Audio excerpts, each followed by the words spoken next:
আর এই ঘরে একটা ছেলে আছে আকিব না, এরা দুইজনে দেখি ঘরে ঢুকলো, ঢুকতে আছে ছেলে নিয়ে কইতাছে আমি তো বাসায় আছি, এতদিন বাসায় থাকিনি, ঢাকায় যেতে আসি গাড়ি চলবা। হ্যাঁ, এখন শয়তানি আমি তো এখানে দেখছি ধরে ঢুকিয়ে এরা চেষ্টা করছে গাড়ি। এখন আমার তো শয়তানি ভাই ধরে ফেলেছে, আমার তো শয়তানি ধরে ফেলেছে। শয়তানি তুই কয় বছর বাচ্চা? 4.5 বছর। তোর বাচ্চার তো নাতির ঘরে বয়সের আমি মেয়ে। ধরে শয়তানি করলাম, এখন পরে গেলাম কিছু কি শয়তানি করছো? মানে আমি খালি প্যান করে দেখছিলাম ভাই, আর কিছু করতে পরে এই মানে একটু খালি এতটুকু সময় তুই মানুষজন তোর দেখে লাইছে?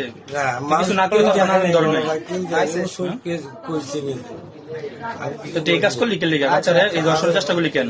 আর শয়তানে আমি কিছু করিনি ভাই, আমি শয়তানি ভুল করি ভাই। শয়তানে ভুল করে করছে, এর লেগে তুই এরকম কাজ করবি? আমি শয়তানি করি না ভাই, আমি নামাজ পড়লাম। সবই তো করছো, তাহলে এই কাজ তোর কি চিন্তা নাই, তো মায়া নাই তোর? মা বাচ্চার আছে সময় ভাই, তোর আমি বোন মানে আমার ছোট বোন আছে ভাই, বোন কই টাকাই মা কই টাকাই, হ্যাঁ এই জন্য শয়তানি করছিলাম।